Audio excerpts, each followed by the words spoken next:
കുട്ടികളെ, കാടിൻ്റെ മനോഹരമായ കാഴ്ചകളിലേക്ക് ഒന്ന് പോയാലോ? ഞാൻ സിന്ധു. ഇനി കഥ പറയാം. പച്ചപ്പട്ടുടുത്തു നിൽക്കുന്ന ഒരു വലിയ വനമുണ്ടായിരുന്നു. അവിടെ എല്ലാ മൃഗങ്ങൾക്കും പ്രിയങ്കരമായ ഒരു ആൺകുട്ടിയും ഉണ്ടായിരുന്നു. അവൻ്റെ പേരാണ് ചിഞ്ചു. വളരെ കുസൃതിക്കാരനും ഓട്ടക്കാരനുമായ ഒരു മാൻകുട്ടിയായിരുന്നു ചിഞ്ചു. മിന്നിത്തിളങ്ങുന്ന കണ്ണുകളും വെളുത്ത പുള്ളികളും തവിട്ടു നിറമുള്ള ശരീരവുമായിരുന്നു അവന്. ഒരു ദിവസം രാവിലെ ചിഞ്ചുവും അമ്മയും ചേർന്ന് കാട്ടിലെ ഏറ്റവും രുചിയുള്ള പുല്ലുകൾ തിന്നുകയായിരുന്നു. അമ്മയുടെ അടുത്തായിരുന്നു ചിഞ്ചുവും നിന്നിരുന്നത്. അപ്പോഴാണ് അവൻ്റെ മുന്നിലൂടെ ഒരു ചിത്രശലഭം പറന്നുപോയത്. അതിൻ്റെ ഭംഗിയും നിറവും അവനെ വല്ലാതെ ആകർഷിച്ചു. അവൻ അമ്മയോടൊന്ന് പറയുക പോലും ചെയ്യാതെ അതിൻ്റെ പിന്നാലെ ഓടി.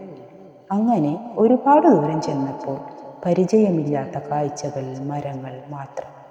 ചിത്രശലഭം ഒരു പൂവിലേക്ക് പറന്നിരുന്ന് ചിറകടിച്ചു. ചിഞ്ചുവിന് പേടിയായി തുടങ്ങി. അവൻ ഉറക്കെ കരഞ്ഞു. കരച്ചിൽ കേട്ട് അപ്പു എന്ന അണ്ണാൻ വന്നു. എന്തിനാ കരയുന്നത്? അവൻ ചോദിച്ചു. എനിക്ക് വഴി തെറ്റി, തിരിച്ചു പോകാൻ അറിയുന്നില്ല. വിഷമിക്കേണ്ട, ഞാൻ വഴി കാട്ടിത്തരാം. രണ്ടുപേരും നടന്നു. കുറച്ചു ദൂരം ചെന്നപ്പോൾ അവൻ്റെ അമ്മ നിൽക്കുന്നത് കണ്ടു. ചിഞ്ചു അവിടേക്ക് ഓടിച്ചെന്നു. അമ്മ അവനെ കെട്ടിപ്പിടിച്ച് ഉമ്മ വെച്ചു. ഇനി ഞാൻ എങ്ങോട്ടും പോകില്ല. ചിഞ്ചുവിന് തൻ്റെ തെറ്റ് മനസ്സിലായി. നമ്മളും എപ്പോഴും നമ്മുടെ കുടുംബത്തെ അനുസരിച്ച് നിൽക്കണം. ഇതാണ് ഈ കഥയുടെ സാരം.